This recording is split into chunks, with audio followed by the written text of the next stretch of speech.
Ration కార్డుల ద్వారా చాలా పథకాలు రాష్ట్రంలో అమలవుతున్నాయి. కానీ గత కొంతకాలంగా వేలాది మంది ప్రజలు రేషన్ కార్డులు ఉన్నా వాటిని వినియోగించుకొని రేషన్ తీసుకోవడం లేదు. అలాంటి వారిపై రాష్ట్ర పౌర సరఫరాల శాఖ కీలక నిర్ణయం తీసుకుంది. వరుసగా 6 నెలల పాటు రేషన్ తీసుకొని వారి కార్డులను రద్దు చేసేందుకు నిర్ణయించింది. అన్ని మండలాల నుంచి అధికారులు ఇప్పటికే సమాచారాన్ని సేకరించారు. గత 6 నెలలలో రేషన్ తీసుకొని వారి వివరాలను అధికార యంత్రాంగం పరిశీలించింది. ఇందులో ఒక్కసారి కూడా రేషన్ తీసుకొని వారు 76,842 రేషన్ కార్డులు ఉన్నట్లు తేలింది. దీంతో ఈ మొత్తం కార్డులను వెంటనే రద్దు చేయాలని తెలంగాణ సర్కార్ నిర్ణయించింది. ఈ వివరాలను అన్ని జిల్లాల కలెక్టర్లకు పంపించడంతో పాటు కొద్ది రోజుల్లోనే వారి రేషన్ కార్డులను జాబితా నుంచి తొలగించనున్నట్లు తెలిపింది. కలెక్టర్ల నుంచి వచ్చిన నివేదిక ఆధారంగా 76,842 రేషన్ కార్డులలో ఉన్న అనర్హులను గుర్తించి త్వరలోనే వారి కార్డులను రద్దు చేయనున్నట్లు తెలిపింది. కనీసం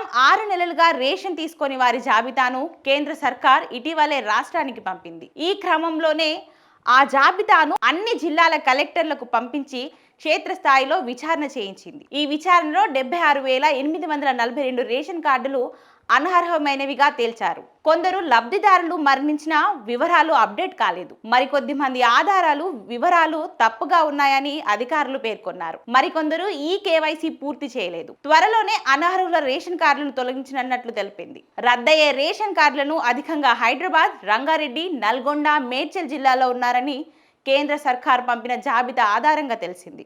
రాష్ట్రంలో మొత్తం రేషన్ కార్డుల సంఖ్య 91.83 లక్షలకు చేరింది. తెలంగాణ ప్రభుత్వం కొత్తగా 2 లక్షల రేషన్ కార్డులకు గ్రీన్ సిగ్నల్ ఇచ్చింది.